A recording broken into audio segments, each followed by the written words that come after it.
चार दोस्त 12वीं पास करने के बाद एक होटल में छोटी सी पार्टी कर रहे होते हैं और बातों ही बातों में चारों डिसाइड करते हैं कि आज से 40 साल के बाद आज ही के दिन 1 जनवरी को हम फिर से यहीं मिलकर पार्टी करेंगे।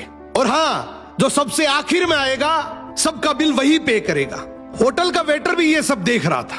कहने लगा 40 साल बाद अगर मैं भी यहीं रहा तो आपकी ये पार्टी जरूर देखूंगा। ठीक 40 साल बाद पहला दोस्त होटल पहुंचता है तो देखता है वो होटल अब 5 स्टार बन चुका है। अब वहां पर सब कुछ बदल चुका है। तो एक शख्स उसे पहचान जाता है और कहता है सर बैठिए, मैं आपको पहचान गया, मैं वही वेटर हूं जो अब इस होटल का मालिक बन चुका हूं। वो कहता है क्या बात है।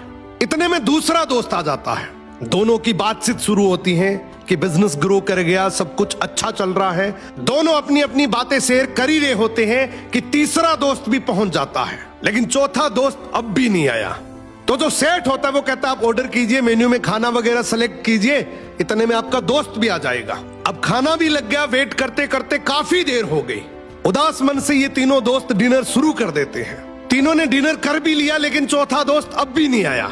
अब जब बिल देने की बारी आती है तो कहते हैं कि विकास तो शायद बहुत बड़ा आदमी बन गया, हम सबको इग्नोर कर रहा है, चलो हम ही बिल पे कर देते हैं। जैसे ही बिल पे करने के लिए काउंटर पे पहुंचे तो काउंटर का मैनेजर बोला आपका बिल तो ऑलरेडी पे हो चुका है। अब तीनों अपने चौथे दोस्त के ना आने की शिकायत करते करते होटल से बाहर निकले ही थे कि तभी एक सरकारी गाड़ी वहां आकर रुकती है। उसमें से एक लड़का उतरता है और तीनों के पैर छूते हुए कहता है मेरे पापा टीचर बन गए थे, मुझे कलेक्टर बनाने के काबिल कर दिया, लेकिन अफसोस मेरे पापा आज से 1 महीने पहले ये दुनिया छोड़कर चले गए। उन्होंने आखिरी वक्त में आपके इस वादे के बारे में मुझे बताया था और कहा था कि जब तीनों पार्टी खत्म कर ले तो उसके बाद तू वहां जाना और पेमेंट वगैरह कर देना।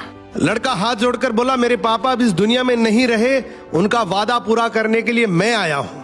अब ये तीनों नम आंखों से रियलाइज करते हैं कि हम 40 साल बाद ही क्यों मिले, 40 दिन बाद क्यों नहीं मिले। सपनों से हमेशा मिलते रहिए, इससे पहले कि कोई आपका अपना ये दुनिया छोड़कर चला जाए, क्योंकि आदमी सिर्फ एक पानी का बुलबुला है। अब ये रील टेक करो ऐसे दोस्त को जिससे आप काफी टाइम से नहीं मिले और अब उससे मिलना चाहते हो।